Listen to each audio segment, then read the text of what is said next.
हा सगळा कार्यक्रम सुनील यांच्या पुस्तकाच्या प्रकाशनाचा आहे. आपण सगळेजण या ठिकाणी आहात. सुनील यांच्यावर प्रेम करणारे, त्यांच्या परिवारावर प्रेम करणारे आपण सगळेजण या ठिकाणी जमलेलो आहोत.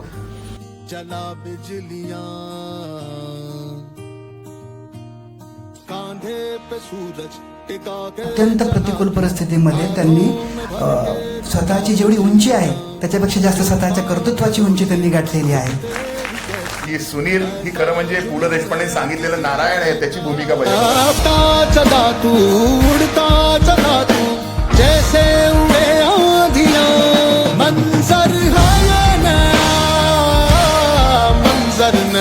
सुनीलच्या जीवनाचा जो प्रवास आहे तो मी खूप जवळून बघितलाय.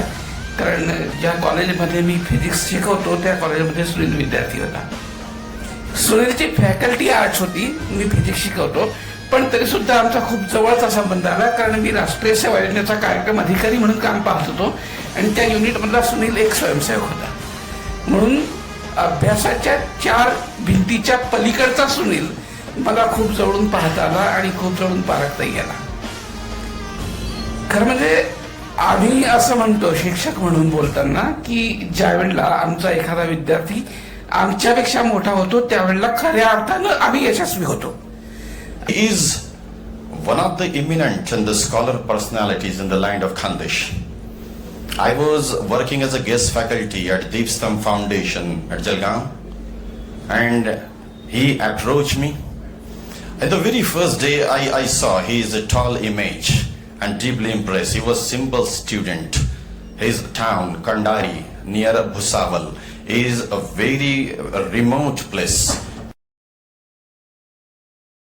वक्तृत्वाकडून कर्तृत्वाकडे गेलेला हा धनगर आहे. प्रचंड संघर्षातनं स्वतःतील उपजत प्रतिभेला फुलवत शब्दांची जादू करत कर्तृत्वाच्या शिखरावर पोहोचलेला हा सुनील आहे. 32 वर्षाच्या सर्व्हिसमध्ये आणि 63 वर्षाच्या आयुष्यामध्ये अनेक अनुभूती आणि अनेक आठवणी आहेत. त्या आठवणींच्या साठवणीमध्ये अनेक शंख, शिंपले, मोती आहेत आणि त्या सगळ्यांमधून एक चमकता तारा माझा सुनील धनगर आहे.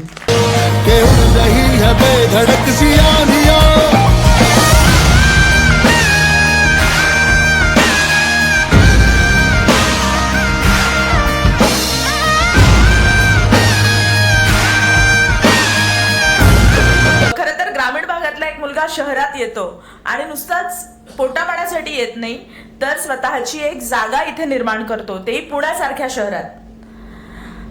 त्याच्यामुळे ही एक गोष्ट खरंच मला तेव्हा पण खूप अद्भुत आणि कौतुकास्पद वाटली होती आणि आज जास्त वाटते. कारण आज त्याचं कौतुक करण्यासाठी दुरून दुरून मंडळी आली आहेत. तर हे खरंच कर्तृत्वच आहे तुझं.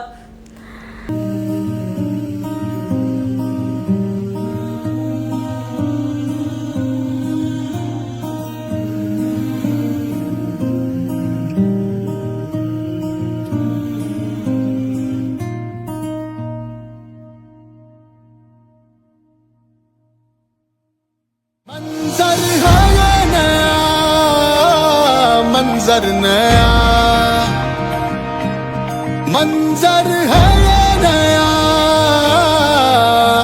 कि उड़ रही है बेधड़क सी यादियां.